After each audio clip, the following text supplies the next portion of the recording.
Assalamualaikum warahmatullahi wabarakatuh. Video kali ini adalah alur cerita lanjutan dari series Donghua Tales of Holding Gods. Jadi, untuk kenyamanan bersama, silahkan tonton seriesnya terlebih dahulu ya. Terima kasih. Tetua itu melihat dan mengangguk. Aku pernah bertemu mereka sebelumnya. Mereka datang kepadaku untuk meminta petunjuk arah. Rasa takut muncul di hati para Taois di desa itu. Tetua ini berdiri tepat di depan mereka, tetapi mereka tidak dapat melihat wajahnya. Meskipun mereka begitu dekat dengannya, fitur wajah tetua ini sangat kabur. Mereka menggunakan berbagai macam mata ketiga, tetapi mereka tetap tidak dapat melihatnya dengan jelas. Sepertinya dia bukan manusia hidup. Raja Iblis Dutian juga tetap diam karena takut dan tidak berani mengeluarkan suara. Tetua ini adalah utusan kematian Youdu, dewa yang merupakan bawahannya. Hampir setiap dunia memiliki orang-orang seperti itu, tetapi pekerjaan yang menjadi tanggung jawab mereka berbeda satu sama lain. Beberapa dari mereka bertanggung jawab untuk membimbing jiwa-jiwa yang berkeliaran di dunia orang hidup, beberapa dari mereka bertanggung jawab untuk mengekstradisi orang mati, dan beberapa bertanggung jawab untuk menangkap praktisi seni ilahi hebat yang telah lolos dari kematian. Perintah Youdu dan dunia orang hidup ditangani oleh mereka. Dunia Dutian pernah mengalami perang tingkat kehancuran dunia yang hampir menghancurkannya sepenuhnya. Saat itu, kerangka orang mati memenuhi tanah terbuka dan mayat bertebaran di mana-mana. Matahari di dunia Dutian padam, dan hampir semuanya diselimuti kegelapan. Namun, di antara kegelapan yang tak berujung, muncul bintik-bintik cahaya yang tak terhitung jumlahnya, dan di bawah masing-masing bintik itu terdapat seorang tetua serupa yang datang untuk menjemput jiwa-jiwa yang berkeliaran. Saat itu, Raja Iblis Dutian beruntung selamat dari perang besar dan menjadi penguasa Dutian. Ia masih muda dan bersemangat. Ketika ia melihat para utusan kematian ini datang untuk menjemput jiwa-jiwa rakyat Dutian, ia segera maju untuk bertarung, tetapi ia malah terluka parah dan hampir jiwanya diambil. Karena itu, ketika Raja Iblis Dutian melihat utusan kematian ini, ia masih sedikit takut dan tidak berani berkata apa-apa. Kinmu bertanya dengan hormat, bolehkah saya bertanya kemana mereka pergi? Tetua itu mengangkat tangannya dan menunjuk ke arah kegelapan. Desa bebas khawatir, tapi mereka tidak akan pernah menemukan tempat itu dan hanya akan terjebak. Ada utusan kematian yang siap mengambil jiwa mereka. Gemericik air terdengar dari tepi sungai saat para pria dan wanita yang basah kuyup menjulurkan kepala mereka dari dalam air. Mereka perlahan berjalan menuju desa dengan wajah pucat pasi, tanpa mengucapkan sepatah kata pun. Perahu kertas terbang keluar dari desa, dan para pria dan wanita itu menaikinya. Perahu-perahu kertas itu kemudian berlayar ke dalam kegelapan tanpa terburu-buru. Para Taois lain di desa sangat terguncang dan segera menjauh dari tetua yang aneh itu. Pada saat ini, mereka menyadari bahwa dua rekan mereka tidak bergerak dari tempat mereka. Di dua perahu kertas yang telah berlayar ke dalam kegelapan, terdapat dua sosok yang samar-samar menyerupai orang-orang yang tak bergerak itu. Tiga Taois yang tersisa merasa bulu kuduk mereka berdiri. Long Jiaonan, yang mengenakan pakaian Taois, juga gemetar. Ia ingin berbalik dan lari, tetapi ia tidak berani melarikan diri karena di luar desa gelap gulita. Tundukkan kepalamu, jangan menatap tetua itu. Seorang Taois tua tersadar dan segera berkata, dia adalah utusan kematian. Jika tatapanmu bertemu dengannya, jiwamu akan diambil. Long Jiaonan dan seorang Taois muda lainnya segera menundukkan kepala mereka, tidak berani menatap tetua itu lagi. Nada bicara Kinmu menjadi semakin tulus. Bolehkah saya meminta petunjuk dari saudara Tao tentang lokasi desa bebas khawatir? Tetua itu terus menunjuk ke kegelapan, tanpa mengatakan apapun lagi. Kinmu mengerutkan kening. Arah yang ditunjuk oleh tetua itu adalah alam kehidupan orang mati. Ada alam baka lain di sana, yaitu tempat Fengdu berada. Saat itu, kepala desa dan dia menerobos masuk ke alam orang mati, mereka hampir tidak bisa kembali hidup-hidup. Tempat itu bukan desa bebas khawatir. Bolehkah saya bertanya kepada saudara Dao, di mana desa bebas khawatir yang sebenarnya? Tetua itu menggelengkan kepalanya dan masih menunjuk ke arah kegelapan. Kinmu bertanya lagi, tetapi tetua itu tidak lagi berbicara. Kinmu mengerutkan kening, karena dia tidak memiliki kemampuan untuk melakukan perjalanan melalui kegelapan. Selain kepala desa, dia memperkirakan akan agak sulit bagi semua orang di desa kecuali mereka mampu membawa patung-patung batu. Dia terdiam. Tidak ada suara lain di desa, hanya dengkuran kilin naga yang telah tertidur. Setelah beberapa waktu, tidak ada lagi mayat yang berjalan keluar dari air, dan perahu kecil tempat tetua itu duduk menghilang ke dalam kegelapan. Segala sesuatu di desa kembali normal, dan tidak sedingin sebelumnya. Semua orang menghela napas lega. Saat itu, hanya 3 Taois yang tersisa di desa, sementara pihak Qinmu masih memiliki Raja Iblis Dutian dan Kilin Naga. Patung-patung batu yang usang itu memancarkan cahaya remang-remang yang mengusir kegelapan di sekitarnya. Qinmu merasakan perasaan aneh, dan dia menatap pendeta wanita itu sambil tersenyum sebelum bertanya kepada 2 orang lainnya, pendeta Taois ini tampak sangat asing, kalian berasal dari mana? Di antara keduanya, salah satunya jauh lebih tua dari yang lain. Karena Master Sekte Iblis Surgawi bertanya, aku tidak akan berani bersembunyi dari kalian. Kami, guru dan murid, berasal dari Sekte Penangkap Bintang Surgawi. Pertapa ini adalah Taois Ciyun dan ini muridku Sao Yun. 2 orang lainnya juga merupakan murid pertapa ini, namun keberuntungan tidak berpihak pada mereka dan jiwa mereka diambil oleh utusan kematian. Qinmu merasakan kekaguman yang mendalam dan berkata, jadi kalian adalah para ahli dari Sekte Penangkap Bintang Surgawi. Gurunya bernama Ketua Sekte Luo Xinghe, benarkah? Ketua Sekte Luo adalah guru saya yang telah meninggal, kata Taois Ciyun dengan sedih. Pada hari ketika Sekte Iblis Surgawi memindahkan gunung kota Daxiang, guru saya meninggal di tangan guru Kekaisaran Kedamaian Abadi. Begitu, Qinmu mengangguk. Angin dingin di kegelapan di luar desa berdesir dan melolong. Beberapa orang di desa kembali terdiam dan tidak berkata apa-apa. Kedua Taois itu menurunkan sarung pedang di punggung mereka dan membersihkannya dengan hati-hati. Long Jiaonan tersenyum dan dengan lembut mengelus anting yang tergantung di telinganya. Qinmu mengulurkan tangannya ke dalam kantung Taoti, tetapi dia tidak mengeluarkan apapun karena senyum tetap teruk di wajahnya. Kepingan salju yang berkilauan dan tembus pandang melayang turun dari langit dan mendarat di sekitar semua orang.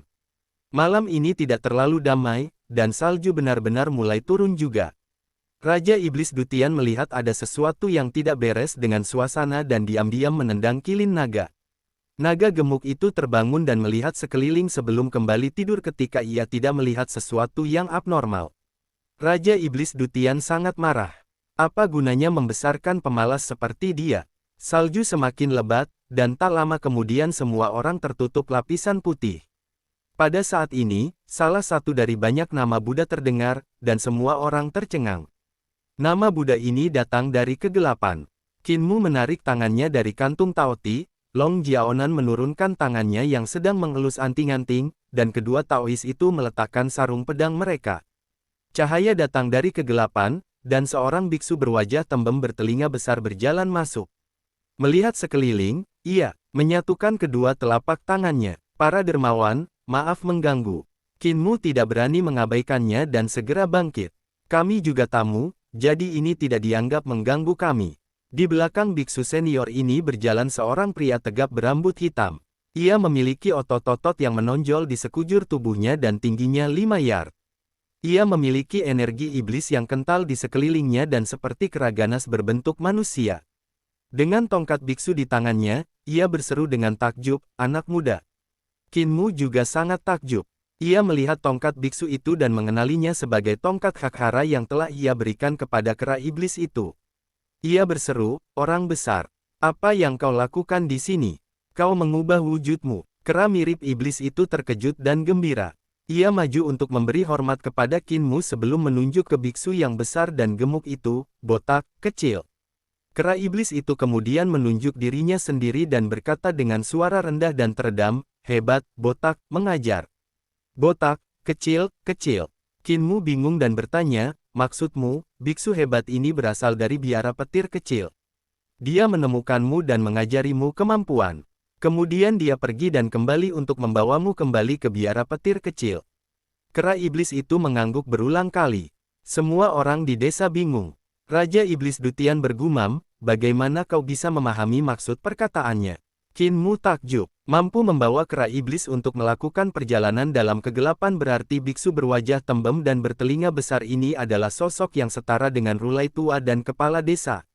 Sosok seperti dewa. Rasa takut muncul di hati Long Jiaonan, Taois Qiyun, dan Taois Shaoyun. Mereka diam-diam mundur sejauh mungkin, sampai pada titik di mana mereka akan memasuki kegelapan jika mereka melangkah 1 inci lebih jauh. Ketiganya menggerutu dalam hati. Utusan kematian sebelumnya dan sekarang Rulai kecil dari biara petir kecil adalah orang-orang yang dikenal Kinmu. Hanya sepatah kata darinya bisa membuat mereka kehilangan nyawa. Yang tidak mereka ketahui adalah Kinmu juga sangat gugup. Rulai kecil dari biara petir kecil adalah seorang kultivator iblis, iblis besar yang membelot dari biara petir besar. Dia adalah Raja Iblis Agung. Pemahamannya tentang Buddhisme sangat luar biasa. Dia pernah menggunakan patung Buddha tembaga untuk menekan si kaki 1000 Sian Kinger. Patung Buddha itu kemudian malah terguling oleh Kinmu yang menggunakan gelombang es untuk menyelamatkan Sian Kinger. Rulai kecil yang berwajah tembem dan bertelinga besar itu benar-benar tampak seperti seorang Buddha. Dia seperti Buddha hidup yang memiliki penampilan yang bermartabat. Dengan melirik Kinmu, dia berkata, "Jadi, dermawan kecil. Apakah dermawan kecil masih ingat telah merusak pahalaku?" Mata Long Jiaonan dan Taois Qiyun berbinar saat harapan kembali menyala di hati mereka. Kinmu berkata, "Aku ingat." Kera iblis berdiri di depan Kinmu dan berseru dengan lantang, "Botak, saudara." Rulai kecil menatapnya dan menggelengkan kepalanya. "Jangan khawatir, musuhku sedang datang, jadi aku tidak akan bergerak sekarang. Musuhku sudah di sini, jadi tetaplah di sini. Aku akan menemuinya." Tepat setelah kata-katanya terucap, tawa terdengar dari kegelapan. "Rulai kecil, kau cukup menarik membuat janji pertempuran larut malam." Di malam yang bersalju, seorang tetua yang mengenakan topi bambu berjalan memasuki desa bobrok yang tertutup salju. Kinmu terkejut dan berseru, "Taois Lingjing." Tetua itu mengangkat topi bambunya, dan pandangannya tertuju pada pemuda itu. Dia memperlihatkan senyum. "Jadi, murid Dewa Pedang Tua yang meminjam koin Fengdu dariku. Apakah kau punya uang untuk mengembalikannya sekarang?" Kinmu malu dan menjawab dengan jujur, "Koin Fengdu itu sudah habis." Raut wajah Long Jiaonan, Taois Qiyun, dan Taois Shaoyun kembali membeku. Praktisi tingkat atas lainnya yang mampu menembus kegelapan telah tiba, tetapi dia juga seseorang yang dikenal oleh Master Sekte Iblis Langit Kinmu. Berapa banyak makhluk seperti dewa yang dikenal Master Sekte Iblis Langit ini? Belum terlambat untuk membalas budiku di masa depan. Taois Lingjing melepas topi bambunya dan meletakkannya di samping dinding. Melihat Rulai kecil, dia berkata tanpa terburu-buru, "Salju lebat dan langit gelap, waktu yang tepat untuk membunuh." "Rulai kecil, mari kita pergi lebih jauh untuk bertarung." Baiklah, kedua praktisi tingkat atas itu pergi ke dalam kegelapan, dan desa itu kembali sunyi. Kinmu memandang Long Jiaonan dan kedua temannya yang juga menatapnya. Beberapa dari mereka tetap tak bergerak. Kera iblis melihat situasi ini dan kebingungan. Denyutan mengerikan datang dari jauh, dan salju di langit berubah menjadi hujan gerimis yang turun. Seni ilahi Taois Lingjing dan Rulai kecil mencairkan salju tebal di malam yang gelap, mengubah salju menjadi hujan. Terkadang kepingan salju jatuh dari langit, tetapi di lain waktu, berubah menjadi hujan gerimis. Sulit untuk mengatakan berapa lama ini berlangsung ketika tiba-tiba koko ayam jantan datang dari kegelapan. Kegelapan dengan cepat kembali ke arah barat, dan pada saat ini, Kinmu, Long Jiaonan, Raja Iblis Dutian, dan yang lainnya langsung bertindak. Mereka seketika saling menyerang dengan mematikan hampir bersamaan. Kilin naga meraung marah dan mengguncang dirinya, mengungkapkan wujud aslinya. Dengan api yang menyala-nyala di sekeliling tubuhnya, ia mengangkat cakar depannya untuk menekan kepala ular merah yang menerkam, menghancurkannya ke tanah. Kinmu bergegas menuju sisi Taois Qiyun dalam sekejap, sementara pedang Taois Qiyun yang tak terhitung jumlahnya diblokir oleh Raja Iblis Dutian yang berdiri di belakang Kinmu. Kera iblis melompat dari belakang Raja Iblis Dutian dan menghantamkan tongkat hakharanya ke kepala Taois Qiyun. Cahaya pedang menembus dada Taois Qiyun, dan dengan jentikan jari Kinmu, cahaya pedang itu menebas secara horizontal melalui leher Taois Shaoyuan yang masih linglung. Long Jiaonan meraih ekor ular raksasa itu, dan ukurannya menyusut. Wanita itu terbang ke langit dan menghilang dalam sekejap.